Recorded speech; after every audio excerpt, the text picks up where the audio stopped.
जी, जी, हमारी इत्तलात के हिसाब से ये सिर्फ़ ऑन ग्रिड सार्फिन पे होगा जो नेट मीटरिंग के कनेक्शन के लिए अप्लाई करेंगे। ठीक है। तो ये ऑफ ग्रिड पे नहीं है, अल्लाह का शुक्र है।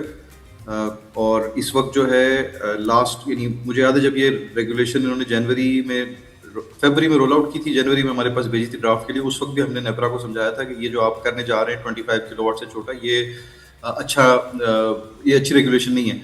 इससे एक तो आपके ऊपर लोड ज़्यादा पड़ेगा, आप कितने क्योंकि हज़ारों में होती हैं ये एप्लीकेशन, तो आप कितनी एप्लीकेशन संभाल लेंगे। नेपरा में जो लाइसेंसिंग का डिपार्टमेंट है उसमें 8-10 बंदे होते हैं। इसके बाद होगा ये कि डिलेज होंगे। पहले भी इन्होंने एक दफ़ा कोशिश की थी जब ये रेगुलेशन बिल्कुल शुरू-शुरू में 2015-16 में लाए थे। उस वक्त भी इन्होंने कोशिश की थी कि इसको नेपरा के पास रखें, लेकिन फिर नेपरा से संभाला नहीं गया था, तो इसलिए इसको डिस्कोस के लेवल पे डिवॉल्व कर दिया था। तो अभी फिर हमने यही रिकमेंडेशन दी थी और हमने ये कहा था कि ये फीस भी बहुत ज्यादा है। एक घरेलू सारिफ के लिए आप क्यों ले रहे हैं इतने पैसे? एक यानी क्या करना होता है इस लाइसेंस के बदले? एक पेपर इशू करना होता है ना, तो चंद 100 रुपए की फीस होनी चाहिए, ज्यादा से ज्यादा हजारों की फीस तो बिल्कुल। बनती नहीं है ये। तो अब खैर अल्लाह का शुक्र है कि अब असल में होता ये ना कि यही फीडबैक हमने पहले भी दिया था और हमारे अलावा बहुत सारे लोगों ने भी दिया था। उस टाइम पे अगर फीडबैक सुन लेते तो ये सुबह की ना होती कि एक चीज़ अखबारों में आ रही है और मीडिया से प्रेशर आके और अब इसके बाद करना तो वही है जो कि ऑब्वियसली एक अवाम का प्रेशर है क्योंकि इतने सारे लोग सोलर लगा रहे हैं। सोलर देखिए अब हर घर की जरूरत है, यानी अब वो टाइम गुजर गया कि सोलर को एक लग्जरी कहा जाए या उसको ये कहा जाए कि एक नीश मार्केट है, कुछ चंद लोग लेते हैं इसको। इस वक्त नया घर बनता है साथ ही सोलर लग जाता है। जी, जी। हर बंदा जो है वो अपनी यानी अपने बिल्कुल। इस्तात के हिसाब से अपनी टाइमिंग के हिसाब से हर घर में सोलर आ जाएगा या आ रहा है।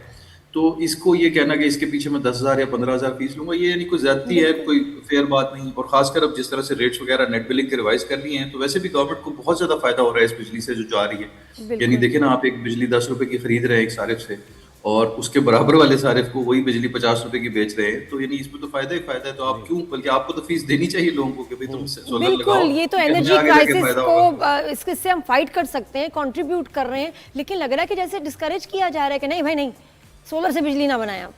ये तो कुछ बस वो ऐसा आप लग रहा समझ है। ले। हाँ, हमारी जो गवर्नमेंट है ना वो बिल्कुल हाथ पांव मारी थी। अभी जैसे अगली जो आजकल बात सुन रहे हैं हम कि एफबीआर के साथ जो यानी क्योंकि आपको पता है कि बजट का टाइम आ गया है, जुलाई में फिर बजट आना है। तो मई जून में जो है ना बजट की डिस्कशन शुरू हो जाती है। अब वो सोलर पैनल पे टैक्स जो है, आपको शायद याद होगा कि पिछले साल भी इन्होंने पहले तो टैक्स नहीं होता था सोलर पे, जी, जी। सोलर पैनल्स पे नहीं होता था, किसी भी चीज पे नहीं होता था। फिर इन्वर्टर्स और बैटरीज पे डाला, फिर सोलर पैनल पे डाला। अगेन अवाम ने बहुत शोर मचाया, तो पिछले साल इन्होंने इसको 10% पे रोक दिया था। अब इस साल फिर ये डिस्कशन हो रही है कि इसको 10% के बजाय वकास इसको थोड़ा सा 18% शोर पे। ज्यादा मचाएं, जरा थोड़ा सा दोबारा शोर मचाएं और ज्यादा बस मचाएं। आप लोगों के तवसत से ही ये शोर ये मचेगा हम भी क्योंकि अवेयरनेस जो क्रिएट हम करते सब रहेंगे। मिलके अच्छा अवेयरनेस वकास, एक क्रिएट चीज करते हैं। बताएं बड़ी जरूरी कि घरों में तो सोलर इंस्टॉल हो जाता है, जो अपार्टमेंट्स में लोग रहते हैं उनके लिए बड़ी दिक्कत है कि उनको फिर बिजली खरीदनी पड़ती है। वहां क्या आपको बता सकते हैं कोई ऑप्शन है अपार्टमेंट वालों के लिए कि वो कैसे सोलर जी, लगाएं? जी, जी, उधर भी देखें। एक तो ये चीज़ हो रही है ना कि सोलर पैनल बहुत सस्ते हो गए। एक ज़माना था जब हाँ। सोलर पैनल काफ़ी महँगे होते थे।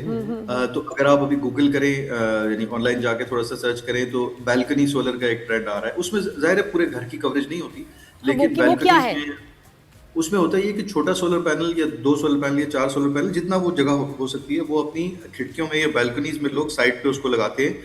जिस तरह आप अक्सर देखे होंगे हमारे कराची में अगर हम जाते हैं या इवन लाहौर वगैरह में जाते हैं तो बालकनीज़ में लोगों ने जी, एक जी। लोहे का प्रोटेक्शन केज सा लगाया होता हाँ है। हाँ हाँ प्रोटेक्शन के लिए होता है, सेफ्टी के लिए होता है। हाँ। तो उसके आस-पास उसके साथ जो है लोगों ने लगाना शुरू कर दिया क्योंकि पैनल की कीमत अब काफ़ी कम हो गई है। क्योंकि तो ठीक है, ये वाला सिस्टम लेकिन इतना उसमें यह है कि एफिशिएंट नहीं होता। उसमें ये है कि पंखे, लाइट्स वगैरह एसी का ज़रा जी, उसमें नहीं हो जी, सकता। जी। अरे बिल्डिंग वाले ही एसी लगा दें, बिल्डिंग वाले क्यों नहीं लगा लेते हैं कि भी सबको जो है अपार्टमेंट वालों को कंट्रीब्यूट करें, सोलर लगाएं और बिजली फ्री। मेरा ख्याल है इस तरह की ट्रेंड हमें नजर आना शुरू हो जाएगी। जो नए है ना? आर्किटेक्ट्स होंगे ना, जब वो बिल्डिंग बना रहे होंगे तो वो साइड में एक पट्टी सी चल रही होगी जिसमें हर अपार्टमेंट वाला अपना अपना सोलर पैनल कनेक्ट कर सकता नहीं, है। और पूरी रूफटॉप बिल्डिंग की और मैनेजमेंट ही ये लगा दे भाई साहब, वो उसमें यहाँ जो है ना। रूफटॉप पे पूरा हाँ, सिस्टम एक लगा ही दें। दफा बिल्कुल रूफटॉप और छतें खाली हैं, कितना अच्छा होगा। बिल्कुल ऐसे। नहीं करना चाहिए बिल्डिंग्स को, क्या एक करें? अच्छा ये एक हमें नजर जी, आएगा एक और exactly। चीज़ मुझे बताएं कि ये जो आपने बात की है नेट मीटरिंग की, कि एक तो 10 रुपए वो खरीद रहे हैं, यही रेट बढ़ा दें, यानी अगर चले 15-20 आप रेट कर दें फिक्स, आप 15,000 रुपए ले लें। इस जी, जी, हमने इनको बड़ी दफा हमने इनको ये समझाया है कि देखें, अगर आप ये रेट 10 रुपए का रखेंगे ना तो लोग चारों ना चार बैटरी लगाएंगे, क्योंकि 10 रुपए में बेचने का तो मतलब ये है वो फ्री दे देना। इससे बेहतर है आदमी अपनी बैटरी लगा ले और बैटरी लगा के शाम के टाइम पे, क्योंकि शाम का यूनिट तो 50 से भी ऊपर का होता है, तो 60-70 रुपए का पड़ता है टैक्सेस वगैरह मिला के। तो उस टाइम के यूनिट को, और अक्सर लोगों ने ये करना शुरू कर दिया, उन्होंने बैटरीज लगाना शुरू कर दी हैं और बैटरीज लगा के वो जितने यूनिट बैटरी में बचा सकते हैं वो बैटरी में बचा रहे हैं और उनको शाम के टाइम पे डिस्चार्ज कर रहे हैं बैटरीज को। यानी तो रात उससे थोड़ी में भी investment 12 बजे तक वो अपनी बैटरी पे ही जा रहे हैं, फिर वो जी, जी। डिस्ट्रीब्यूशन कंपनी की नहीं यूज कर रहे हैं। सही है। तो अब ये डिस्ट्रीब्यूशन कंपनी के लिए आगे जाके ये उससे भी बड़ा मसला हो जाएगा जिस मसले से ये आज भाग रहे हैं, क्योंकि आपका अच्छा कस्टमर जब निकलता जाएगा, जाहिर है वो देखिए एक दफा बैटरी लगाएगा, उसको फील होगा कि ये बैटरी से तो मेरा काम अच्छा हो रहा है, वो 2 बैटरी और लगा लेगा, उसी बैटरी की जो सेविंग होगी उससे अगले साल 2 बैटरी और लगा लेगा। जब वो 6 बैटरीज या 7 बैटरीज पे पहुंच जाएगा तो उस टाइम पे वो ऑलरेडी आपको खुदाफिज कहने के स्टेज में आ गया होगा। अब जब ऐसा होना शुरू हो जाएगा तो ये जो हमारे डिस्कोस के कस्टमर्स हैं जिनसे आपने पैसे लेने हैं वो तो फिर कम होते जाएंगे। तो ये एक बड़ा विकास, मैं कुछ वीडियोस देख रही थी कि वो चाइना से आ रही हैं ऐसी प्लेट्स जो कि बड़ी सॉफ्ट मटेरियल की हैं, वो आपको ऐसे कोई मुश्किल इंस्टॉल करना भी नहीं है, ये ऐसे चिपक जा रही हैं आराम से ना, हल्की हल्की पतली पतली, वो क्या है? जी जी, ये बेसिकली जो है ना, ये होता है कि सिर्फ जो आप समझ ले एक प्लेट होती है शीशे के ऊपर जो लगी हुई होती है, शीशे की फ्रेमिंग के साथ होती है। इसको आप एक तरह से इस तरह जूम कर लें जिस तरह हम खाने पीने में करते हैं ना, एक बर्तन होते हैं जो कि हमारे घर के रेगुलर यूज के होते हैं, शीशे के होते हैं, वो कहीं गिरेंगे तो टूट जाएंगे, और एक डिस्पोजेबल टाइप होते हैं, वो प्लास्टिक के होते हैं, थोड़े अच्छे क्वालिटी के भी हो सकते हैं। तो ये जो शीटें हैं ना, डिस्पोजेबल तो मैं नहीं कहूंगा, लेकिन ये उन जगहों के लिए है जहाँ पे वो जो नॉर्मल फिक्स स्ट्रक्चर प्लेट लगाना मुश्किल है। जैसे अगर आपकी कोई छत ऐसी है जो टेढ़ी मेढ़ी है और उसके ऊपर स्ट्रक्चर लग ही नहीं सकता, तो ये सस्ता है, ये भी अच्छी ऑप्शंस है, अपार्टमेंट में भी लगा सकते हैं, बालकनी में, क्योंकि जी जी, ये सस्ता है, ये और है टेढ़ा मेढ़ा पाकिस्तान हो में ये मिल रहा है, उतना ही इफेक्टिव है, ठीक है ये चीज, उसको क्या कहते हैं?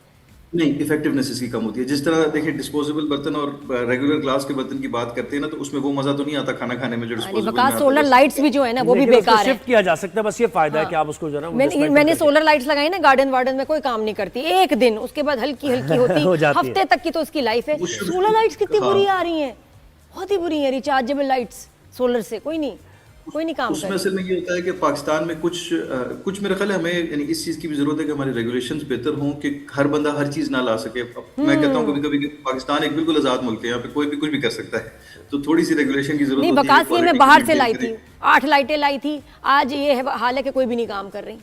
शुरू में 1 महीने में फौत हो गई थी वो, तो बिल्कुल लाइटें मध्यम होते हुए खत्म, इतनी हैवी लाइट्स थी। अच्छा, लेकिन पुराने आपने पुराना पहले लगाया ना आपने सिस्टम, पुराने और नए सार्फिन का भी कुछ वो चल रहा है, ये भी कंफ्यूजन जरा दूर करें कि ये पुराने सार्फिन पर कोई रेट्स वगैरह या फिर कोई फिक्स प्राइस नहीं लगेगा, नए पे लगेगा, उनकी रेगुलेशंस क्या होंगी, नए जो लगा रहे हमने अच्छे वक्तों में लगा लिया। करंट पॉलिसी है, ये जो पॉलिसी आ रही है सिर्फ नए यानी नए मीटर के, जब आप ग्रीन मीटर के लिए अप्लाई करेंगे ना, तो जो नई एप्लीकेशन है उसके साथ ये प्रोसेसिंग। तो जो पुराने वाले हैं उनका जब कॉन्ट्रैक्ट रिन्यू होगा तो हम भी फंस गए फिर, है ना, या नहीं? जिस टाइम पे आपका कॉन्ट्रैक्ट रिन्यू होगा उस पे अभी इब्हाम है और उस पे अभी इन्होंने क्लैरिफाई नहीं किया है कि रिन्यू किस तरह होगा, लेकिन एक्सपेक्टेड यही है कि वो जब बचने से बच के कोई नहीं जा पाएगा। और इसका मतलब ये है कि ऑफ ग्रिड जो है वो कुछ बेहतर है, फिर इसका मतलब कोई इन्वेस्टमेंट करने जा रहा है तो ऑफ ग्रिड की तरफ जाए। बिल्कुल, यानी आपको हर कस्टमर को अपनी रिक्वायरमेंट देख के करना चाहिए, लेकिन ऑफ ग्रिड जो है वो उसमें कम उसमें आपकी जो है ना वो ब्यूरोक्रेसी के साथ कम इंटरेक्शन है, तो ऑटोमेटिकली आपका जो है ना हेडेक भी कम रहता है। विकास, उसके इन्वर्टर बड़े महंगे हैं भाई, बैटरीज जो हैं उसके सारा आपको चेंज करानी पड़ती हैं चीजें, हाइब्रिड इन्वर्टर लो, बैटरियां लो। इस तरह सोचे ना कि उसको आप इस तरह सोचे कि ये आपका यूपीएस प्लस सोलर 2 चीजें एक साथ हैं, तो जब कोई चीज 2 चीजों का काम करती है तो थोड़ी सी उसकी कॉस्ट ज्यादा होती है उसके हिसाब से। और बैटरीज क्योंकि अब इतनी अच्छी हो गई हैं कि अब ये 5 साल की तो वारंटीज होती है इन पे, 8-10 साल 12 साल की आराम से इनकी लाइफ होती है जो साइकिल्स ये ज़ाहिर है बिल से कंपैरिजन करें तो वो आपकी इन्वेस्टमेंट निकल आती है 1-2 साल में, वो आपकी निकल आती है। लेकिन आधा सिस्टम तो लगा लिया, थोड़ा सा और खर्चा कर ले, आप बिल्कुल ऐसे ही। और अगर आपकी इंडिपेंडेंस देखें ना, इंडिपेंडेंस की कोई कॉस्ट नहीं है। अभी आजकल जो हम देख रहे हैं लोड शेडिंग का जो पैटर्न है, उस लोड शेडिंग के पैटर्न में और आगे अभी ये खराब होना है अगले 3-4 महीने में, क्योंकि जंग तो इंशाल्लाह आई होप रुक जाएगी, लेकिन जंग रुकने के बाद भी इसके असरात रहेंगे। तो अगले इस साल तो हम एक्सपेक्ट कर रहे हैं कि लोड शेडिंग काफी ज्यादा होगी।